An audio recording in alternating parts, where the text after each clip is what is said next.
সম্প্রতি ইসলামাবাদে নিরাপত্তা বাহিনীর সঙ্গে দলের নেতাকর্মীদের সংঘর্ষে নিহতের প্রতি শ্রদ্ধা জানাতে আগামী ১৩ ডিসেম্বর পেশোয়ারের মহাসমাবেশের ঘোষণা দিয়েছে পাকিস্তান তেহরিক-ই-ইনসাফ দলের নেতা ও সাবেক প্রধানমন্ত্রী ইমরান খান। গত ১৩ নভেম্বর পিটিআই প্রতিষ্ঠাতা কারণ তরিন ইমরান খান দেশজুড়ে বিক্ষোভের ডাক দেন। প্রধান তিনটি দাবি পেশ করে ২৪ নভেম্বরকে সামনে রেখে তিনি সরকারের বিরুদ্ধে চূড়ান্ত ডাক দেন। পিটিআই নির্বাচনী রায় পুনর্বহাল, দলের নেতাকর্মীদের মুক্তি এবং ২৬তম সংশোধনী রদ করার দাবি জানিয়ে এই চুক্তি ডাক দেওয়া হয়। ২৬তম সংশোধনীর কারণে দেশে স্বৈর শাসন কায়েম হয়েছে বলে আগে থেকে প্রতিবাদ জানিয়ে আসছিলেন ইমরান।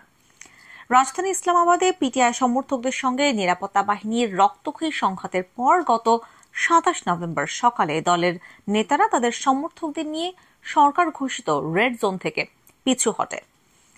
ইসলামাবাদে চূড়ান্ত ডাক কর্মসূচিতে আইনশৃঙ্খলা বাহিনীর সদস্যদের সঙ্গে সংঘর্ষে ১২ জন সমর্থকের মৃত্যুর দাবি জানায় পিটিআই। তবে সরকার বারবার এই অভিযোগ অস্বীকার করে জানায় নিরাপত্তা বাহিনীকে সেখানে লাইভ অ্যামিউনিশন ছাড়াই মোতায়েন করা হয়েছিল।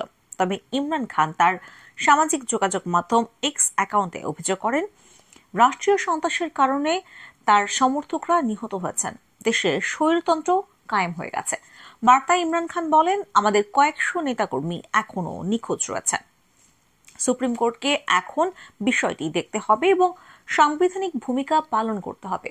পিটিআই নেতা বলেন, আমরা সুপ্রিম কোর্ট, লাহোর হাইকোর্ট ও ইসলামাবাদ হাইকোর্টে মানবাধিকার লঙ্ঘনের বিষয়গুলো তুলে ধরেছি, তবে আদালত কোনো ব্যবস্থা নেয়নি এবং দেশ এই অবস্থানে পৌঁছেছে।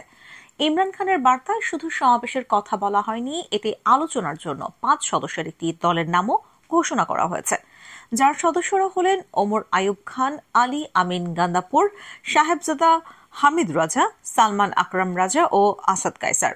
৫ সদস্যের এই দলটি দুটি বিষয়ে কেন্দ্রীয় সরকারের সঙ্গে আলোচনা করবে।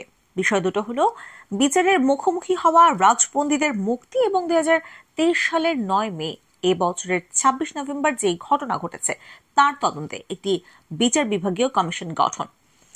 ইমরান খান হুঁশিয়ারি দিয়ে বলেন, এই দাবি দুটি গ্রহণ না করা হলে আগামী ১৪ ডিসেম্বর থেকে নাগরিক অনাস্থার আন্দোলন শুরু হবে। এই আন্দোলনের ফলাফলের জন্য দায়ী থাকবে সরকার।